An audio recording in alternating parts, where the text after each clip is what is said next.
नीम चौक चौसीमा वैशाली। आया सावन का पावन महीना है, खाके भोला के बूटी को जीना है।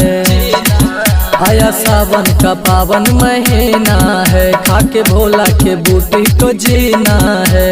मस्ती में डोलना है, बोल बम बोलना है। मस्ती में डोलना है, बोल बम बोलना है। कुछ का कमी खल रहा है। अरे बम का चल रहा है? गाजा चल रहा है, सावन चढ़ गया है। सावन भर गाजा चल रहा है, चिलम से धुआं निकल रहा है। सावन भर गाजा चल रहा है, चिलम से धुआं निकल रहा है। मारा बम के चिलम से धुआं निकल रहा है। बोल बम डीजे कंचन राज। सावन भर गाजा चल रहा है। नीम चौक चौसीमा वैशाली। गेरुआ रंग के कपड़ा पेनी, रंगे हैं भक्ति के रंग में।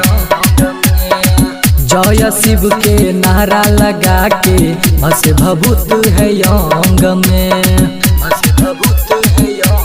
बोल बम गेरुआ रंग के कपड़ा पेनी, रंगे हैं भक्ति के रंग में। जय शिव के नारा लगा के भसे भभूत है अंग में। बजा के डीजे झूमते हैं, इन्हें उन्हें घूमते। बजा के डीजे झूमते हैं, इन्हें उन्हें घूमते हैं। मौसम बदल रहा है। अरे बम बोला बम अरे गाजा तनी कौन पिया, जल भी नु चढ़ाना है। सावन भर गाजा चल रहा है, चिलम से धुआं निकल रहा है। सावन भर गाजा चल रहा है, चिलम से धुआं निकल रहा है। मारा टान के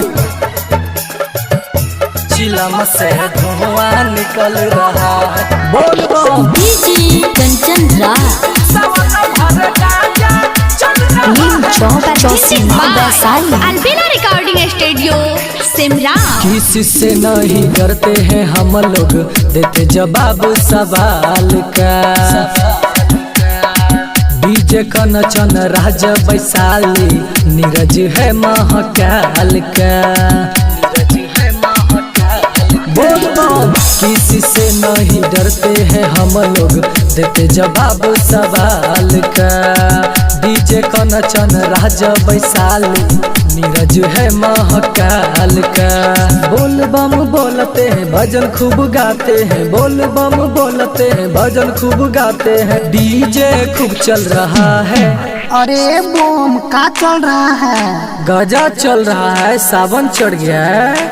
सावन भर गाजा चल रहा है, चिलम से धुआं निकल रहा है। सावन भर गाजा चल रहा है, चिलम से धुआं निकल रहा है। बोल बम